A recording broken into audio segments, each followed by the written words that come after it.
छठा अध्याय धूम्रलोचन वध। ध्यान। मैं सर्वज्ञेश्वर भैरव के अंग में निवास करने वाली परमोत्कृष्ट पद्मावती देवी का चिंतन करती हूँ। वे नागराज के आसन पर बैठी हैं। नागों के फड़ों में सुशोभित होने वाली मणियों की विशाल माला से उनकी देह लता उद्दासित हो रही है। सूर्य के समान उनका तेज है। 3 नेत्र उनकी शोभा बढ़ा रहे हैं।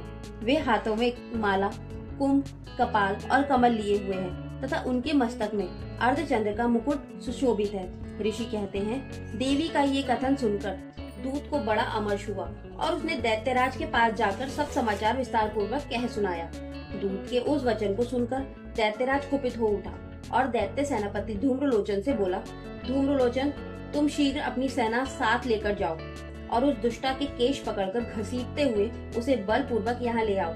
उसकी रक्षा करने के लिए यदि कोई दूसरा खड़ा हो तो वह देवता, यक्ष अथवा गंधर्व ही क्यों ना हो, उसे अवश्य मार डालना।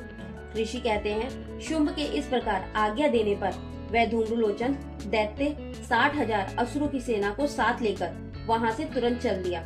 वहाँ पहुंचकर उसने हिमालय पर रहने वाली देवी को देखा और ललकार कर कहा, अरे तू शुंभ निशुंभ के पास चल। यदि इस समय प्रसन्नता पूर्वक मेरे स्वामी के पास समीप नहीं चलेगी तो मैं बल पूर्वक झोटा पकड़कर घसीटते हुए तुझे ले चलूंगा। देवी बोली, तुम्हें दैत्यों के राजा ने भेजा है। तुम स्वयं भी बलवान हो और तुम्हारे साथ विशाल सेना भी है।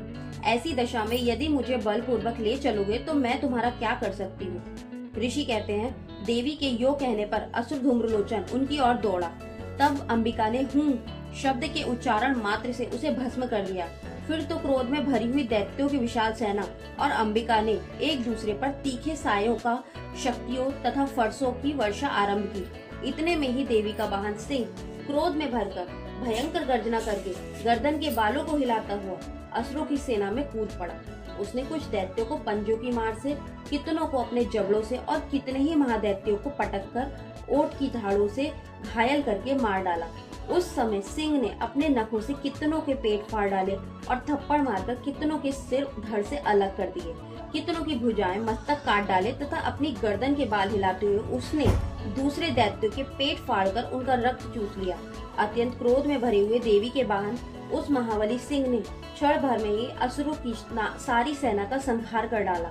शुंभ ने जब सुना कि देवी ने धूम्रलोचन असुर को मार डाला तथा उसके सिंह ने सारी सेना का सफाया कर डाला, तब उस दैत्यराज को बड़ा क्रोध हुआ। उसका होठ कांपने लगा।